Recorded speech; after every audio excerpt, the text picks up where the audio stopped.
नमो भगवते वासुदेवाय नमः। गीता की प्रथम अध्याय का महात्म्य इस प्रकार है।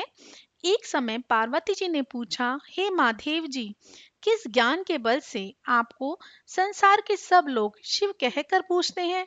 मृगछाला ओढ़े हुए, सब अंगों में शमशानों की विभूति लगाए हुए, गले में सर्प और नरमुंडों की माला पहने हुए हो, इनमें तो कोई भी पवित्र नहीं। फिर आप किस ज्ञान से पवित्र माने जाते हो? यह आप कृपा करके बताइए। श्री महादेव जी बोले, हे प्रिय, सुनो। गीता ज्ञान को हृदय में धारण करने से मैं पवित्र माना जाता हूँ, और इस ज्ञान से मुझे बाहर के कर्म नहीं व्यापते। तब पार्वती जी ने कहा, हे भगवान, जिस गीता ज्ञान की आप ऐसी स्तुति करते हैं, वो उसके क्या श्रवण करने से भी कोई कृतार्थ हुआ है? तब श्री महादेव जी ने कहा, इस ज्ञान को सुनकर बहुत से जीव कृतार्थ हुए हैं और आगे होंगे भी। मैं तुमसे एक पुरातन कथा कहता हूँ, तुम श्रवण करो। एक समय पाताल लोक में शेषनाग की शैया पर श्री नारायण जी ने नैंद मूंद कर आनंद में मग्न थे। उसी समय भगवान के चरण दबाती हुई श्री लक्ष्मी जी ने पूछा, हे प्रभु, निद्रा और आलस्य तो उन पुरुषों को व्यापता है जो पुरुष तामसी हैं।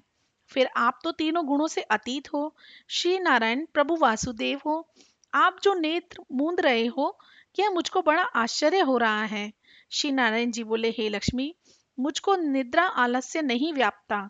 एक शब्द रूप जो भागवत गीता है, उसमें जो ज्ञान है, उसके आकार रूप है, तैसे यह गीता शब्द रूप अवतार है। इस गीता में यह अंग है। 5 अध्याय मेरा मुख है, 5 अध्याय मेरी भुजा है, 11वां अध्याय मेरा हृदय और मन है, 16वां अध्याय मेरा उदर है, 17वां अध्याय मेरी जंगा है, 18वां अध्याय मेरे चरण हैं। गीता के सब श्लोक ही मेरी नाड़ियां हैं, और जो गीता के अक्षर हैं, वही मेरे रोम हैं। ऐसा मेरा शब्द रूपी जो गीता ज्ञान है, उसी के अर्थ में हृदय में विचार करता हूँ और बहुत आनंद को प्राप्त होता हूँ। लक्ष्मी जी बोली, हे नारायण जी, जब श्री गीता जी का इतना ज्ञान है, तो उसको सुनकर कोई जीव कृतार्थ भी हुआ है क्या? सो मुझसे कहो। तब श्री नारायण जी ने कहा, हे लक्ष्मी, गीता ज्ञान को सुनकर बहुत से जीव कृतार्थ हुए हैं, सो तुम श्रवण करो। एक शूद्र वर्ण प्राणी था, जो चांडालों के कर्म करता था और तेल लवण का व्यापार करता था। उसने एक बकरी पाली। एक दिन वह बकरी को चराने वन में गया और वृक्षों के पत्ते तोड़ने लगा। वहां उसे एक सर्प ने डस लिया, जिससे वह तुरंत ही मर गया। मरकर उसने बहुत नरक भोगे, फिर बैल का जन्म पाया। उस बैल को एक भिक्षुक ने मोल लिया। वह भिक्षुक उस पर चढ़कर सारे दिन मांगता फिरे। जो कुछ भिक्षा मांगकर लाए, वह अपने कुटुंब के साथ बैठकर खाए। वह बैल सारी रात द्वार पर बंधा रहे, उसके खाने पीने की खबर भी ना ले। कुछ थोड़ा सा भूसा उसके आगे डाल देवे। जब दिल चढ़े, फिर बेड पर बैठकर मांगता फिरे। कई दिन गुजरे तो वह बैल भूख के मारे गिर पड़ा, किंतु प्राण नहीं निकले। नगर के लोग देखा करें, कोई तीरथ का फल दे, कोई व्रत का फल दे, तब भी उस बैल के प्राण नहीं छूटे। एक दिन गणिका आई।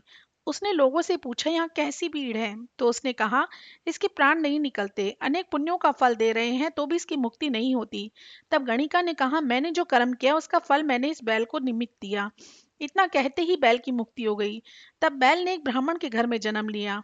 पिता ने उसका नाम सुशर्मा रखा। जब बड़ा हुआ तो पिता ने इसको विद्यार्थी किया। तब उसने पिछले जन्म की सुधि रही थी। वह अति सुंदर हुआ। उसने एक दिन मन में विचार किया, जिस गणिका ने मुझे बैल की योनि से छुड़ाया था, उसका दर्शन करूं। फिर वह चलते चलते गणिका के घर गया और कहा, क्या तुम मुझे पहचानती हो? गणिका ने कहा, मैं तुम्हें नहीं पहचानती, तुम कौन हो? मेरी तेरी क्या पहचान, तो विप्र और मैं वैश्या। तब विप्र ने कहा, मैं वही बैल हूँ जिसको तुमने अपने पुण्य दिया था। तब मैं बैल की योनि से छूटा था। अब मैं विप्र के घर जन्मा हूँ, तू वह अपना पुण्य बता। गणिका ने कहा, मैंने अपने जाने पुण्य नहीं किया, परंतु मेरे घर एक तोता है, वह सवेरे कुछ पढ़ता है, मैं उसके वाक्य सुनती हूँ। उस पुण्य का फल मैंने तेरे निमित्त दिया था। तब विप्र ने तोते से पूछा कि तू सवेरे क्या पढ़ता है? तोते ने कहा, मैं पिछले जन्म में विप्र का पुत्र था। पिता ने मुझे गीता के पहले अध्याय का पाठ सिखाया था। एक दिन मैंने कहा, मुझसे मुझको गुरु ने क्या पढ़ाया है? तब गुरुजी ने मुझे श्राप दे दिया कि तू सुआ हो जा। तब मैं सुआ हुआ। एक दिन फंदक मुझे पकड़ ले गया और विप्र ने मुझे बोन ले लिया। वह विप्र भी अपने पुत्र को गीता का पाठ सिखाता था। तब मैंने भी ये पाठ सीख लिया। उसी दिन विप्र के घर में चोर घुस पड़े।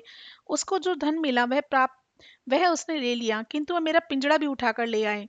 उनकी एक गणिका मित्र थी, वह मुझे इसके पास ले गए। सो मैं नित्य प्रति गीता जी के पहले अध्याय का पाठ करता हूँ।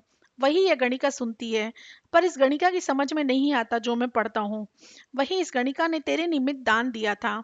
यह श्री गीता जी के पहले अध्याय के पाठ का फल है। तब विप्र ने कहा, हे तोते, तू भी विप्र है, मेरे आशीर्वाद से तेरा कल्याण हो। सो हे लक्ष्मी। विप्र के इतना कहते ही वह तोता भी मुक्ति को प्राप्त हुआ। तब गणिका ने बुरे कर्म छोड़कर भले कर्म ग्रहण किए। नित्य प्रति स्नान करें और श्री गीता जी के प्रथम अध्याय का पाठ करें, इससे उसकी भी मुक्ति हुई।